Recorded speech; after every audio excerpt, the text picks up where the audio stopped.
these raindrops. I don't understand. You look just like the man. When I think about you, I think about giving myself to you. I just wanna lay inside and sing yours.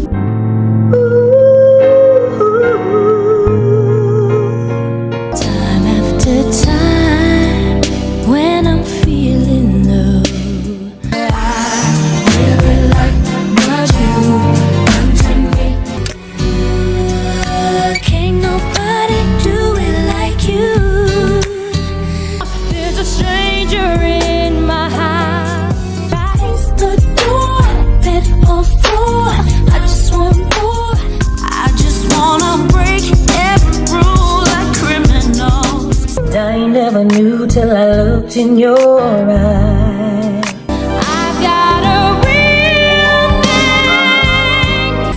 Officially, it's official. There's no way you could be who you say you are. When I think about us, I think about the way that we make love. And I never knew that my heart could feel so.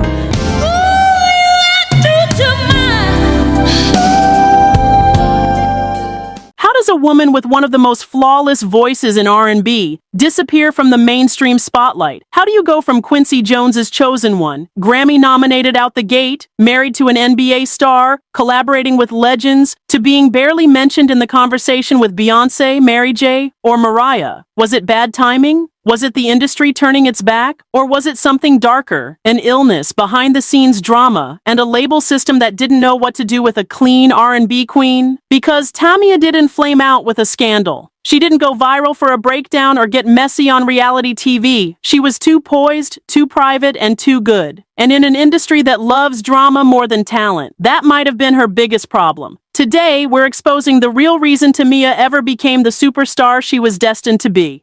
The shady business, the hidden illness, the missed opportunities, the canceled supergroup, and the quiet moves she made to stay in the game on her own terms. Because what happened to Tamia, it's not just a mystery, it's a warning. Here's the thing. If you look at Tamia's resume on paper, it reads like a future legend in the making. Discovered by Brenda Ritchie, yes, Lionel Richie's ex. Handpicked by Quincy freaking Jones to be the breakout voice on his 1995 album, Q's Juke Joint. Her debut single, a Grammy-nominated cover that had critics calling her the next big thing. She was working with Babyface, Brandy, Chaka Khan, Gladys Knight, and topping the R&B charts like it was nothing. She even had that radio gold love story. An R&B star and a clean-cut NBA baller. Tamia and Grant Hill were the couple you couldn't help but root for. So if she had the industry backing, the voice, the image, the relationship goals, the Grammy buzz, why wasn't Tamia a household name like Mariah, Whitney, or even Alicia Keys? The answer is simple. People assumed she made it. Because Tamia wasn't messy or loud, because she wasn't clapping back on red carpets or in tabloids, people thought she was thriving. But behind the scenes, it was a whole different story. She wasn't being pushed, she wasn't being promoted, and most people didn't even notice. Why? Because Tamia didn't play the industry's favorite game, drama for attention. She let her voice do the talking, and that's exactly how she got overlooked. But let's really break down why the industry silently let Tamia fade from the spotlight. Let's just say it. Tamia was too polished for the mess and too talented for the machine. And that combo, that's a nightmare in an industry built on gimmicks and gossip. The truth is, Tamia entered the game right when labels were chasing one thing. The next big thing with the loudest personality. You either had to be wild like Lil' Kim, mysterious like Aaliyah, or unapologetically over the top like Mariah. Tamia, she was soft-spoken, refined, and focused on vocal perfection. Basically, the exact opposite of what sold headlines. Her debut album was strong, but the label didn't know how to push her. She wasn't controversial, she wasn't in a high-profile feud, and she wasn't willing to fake beef or over-sexualize her image for promo, which made her, let's be real, less interesting to an industry that thrived on chaos. She told Billboard herself straight up,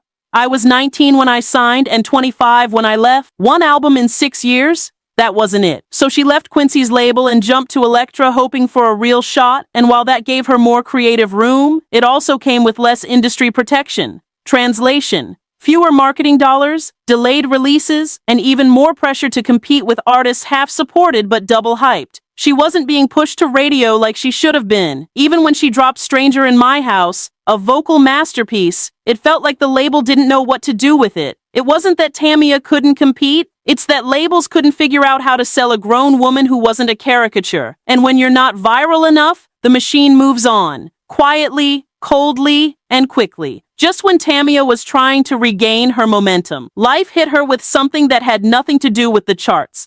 During the early 2000s, right as she was prepping her next album, Tamia started feeling off. She was exhausted. Her limbs went numb. Her energy vanished without warning, and no one, not even the doctors, could figure out what was happening. Eventually, she got the diagnosis: multiple sclerosis, a chronic, incurable disease that attacks the central nervous system. And just like that, Tamia's rising career slammed into a wall. Now think about this. You're a woman in the music industry. You're not 19 anymore. Your label's barely supporting you, and now you're fighting a disease that could take your voice, your body, and your career. She was young, newly married, and a new mom. And instead of planning a tour or shooting a video, she was in and out of hospitals. She later said when the doctors told them the news, everyone cried. Everyone except Grant. And here's where her story flips from career gossip to real-life warrior territory. Because while the industry forgot about Tamia, Tamia didn't forget about herself. She prioritized her health. She stepped back, regrouped, and when her MS went into remission, she came back swinging. But that break, that silence, it cost her big in an industry that's all about who's hot right now. No album cycle, no headlines, no buzz. And while others were blowing up with chart-topping hits and messy drama, Tamia was literally fighting for her life, quietly. At this point, Tamia had already done the major label thing, twice. First with Quincy Jones, then with Elektra. Both times, the pattern was the same: big promises, slow rollouts, and not enough support when it actually mattered. So when Elektra merged with Atlantic Records and her music got shuffled to the back of the release pile again, Tamia said, "You know what? I'm done." She went indie. And not just indie, she built her own label from scratch, plus one music group. No middlemen, no delays, no execs telling her to be edgier or more commercial. Just Tamia, her longtime producer Shep Crawford, and complete creative control. But here's the catch nobody talks about with going independent. Freedom comes at a cost. There's no massive promo machine, no radio payola, no award show slots magically opening up. Everything depends on you. And even though Tamia dropped Between Friends in 2006, a genuinely beautiful, soulful R&B record, it flew under the radar. No drama, no viral moment, just a woman, a mic, and a catalog the industry kept ignoring. The irony? While pop stars were lip-syncing their way through scandals, Tamia was singing her face off in tiny venues, raising her kids, and running her own business. It wasn't flashy, but it was real. And that's something most artists never achieve: ownership of their work and peace of mind. But even as she carved out her own lane, the mainstream still kept asking, wait, whatever happened to Tamia? Oh, she was working. You just weren't looking. You can't talk about Tamia without bringing up her husband, Grant Hill. NBA royalty, Mr. Clean Cut, one of the few pro athletes who wasn't out here making headlines for cheating scandals or nightclub brawls. And together, Tamia and Grant were like the anti-Kardashian. Naturally, when shows like Basketball Wives came knocking, people assumed she'd be front and center. She was the perfect fit, right? Wrong. Tamia shut that all the way down. In an interview with HuffPost, she didn't mince words. A lot of those women aren't wives. It's misleading. It paints a bad picture of what our lives are really about. Translation? Miss me with the manufactured mess. She wasn't trying to be edited into some angry wife trophy or screaming match at a dinner table. Tamia was actually married, with kids, and a husband who was battling injuries while she was battling MS. Their relationship wasn't built on headline. It was built on survival. While Grant was rehabbing from a career-threatening ankle injury, Tamia was stepping up at home, all while quietly rebuilding her own career. And when she got sick, he held her down. It was real love, private love. The kind of love that doesn't sell tabloids but builds empires behind closed doors. And maybe that's why the mainstream didn't keep her name in the spotlight. She wasn't scandalous, she was stable. But just because she wasn't loud doesn't mean she wasn't making moves. Because what came next could have been her biggest moment yet, if it had actually happened. Okay, now this part right here, this could have been history. We're talking about a supergroup. 3 powerhouse voices. No gimmicks, no auto-tune, just pure vocals and soul. Tamia, Deborah Cox, and Kelly Price. The group was going to be called TDK, their initials. And yes, it had the potential to shut the whole R&B game down. But just like a lot of brilliant things in this industry, it never happened. Timing issues, scheduling conflicts, and the usual label chaos got in the way. And the whole project, shelved, no rollout, no debut, no tour, just another missed moment for Tamia that the industry barely even acknowledged. And that's been the recurring theme in her career. Opportunities quietly slipping through the cracks, not because she wasn't ready, but because the system just didn't prioritize her. Meanwhile, artists with half the talent were getting front-page features, brand deals, and major label machines behind them. Tamia She was out here independently grinding, putting out albums like Beautiful Surprise and Love Life, projects that earned Grammy nominations but got minimal media attention. And let's not forget, she was doing all this while raising 2 daughters and managing a marriage under the pressure of chronic illness and constant travel. It's not that Tamia missed her moment, it's that the moment missed her. But even without the viral fame, the messy headlines, or the Billboard #1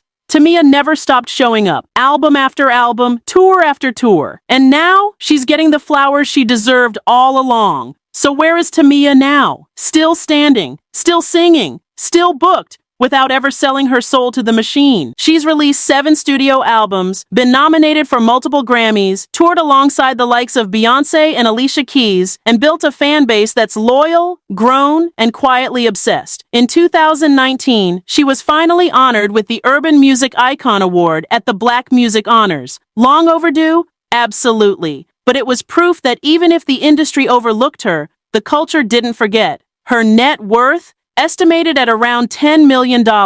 Not billionaire flashy, but it's hers. Built off talent, ownership, and longevity. Not scandal, shock value, or reality TV checks. And let's be clear, Tamia will always be remembered for her voice. That buttery, effortless, silk-wrapped in soul voice that could melt glass and still leave you asking for more. Tracks like So Into You, Stranger in My House, and Officially Missing You are still spinning on wedding playlists, late-night radio, and R&B throwback sets. But beyond the music, she'll be remembered for how she moved. With grace, with class, and with a quiet strength that most people didn't even realize she needed to survive the industry. No public breakdowns, no messy headlines, just decades of consistency and pure talent. So next time someone asks, whatever happened to Tamia? The answer is simple. She never left. The industry just wasn't ready for someone who didn't need to crash and burn to be great. Tamia's story isn't one of failure. It's a story of survival in silence. She didn't fall off. She stepped away. She didn't get canceled. She took control. And she didn't burn out. She built her own lane, away from the noise, the games, and the headlines. While the industry chased chaos, Tamia chased excellence. While others performed personas, she performed from the soul. And while the spotlight moved on, Tamia's legacy stayed lit. She may not have the biggest numbers on paper, but the respect, the longevity, the voice, that's priceless. In a world that rewards drama over depth, Tamia is living proof that you don't need to sell your pain to be powerful. She's the voice behind your favorite love song, the elegance the industry underestimated, and the kind of woman who reminds you that real ones don't need to shout to be heard. So next time you're scrolling past the noise,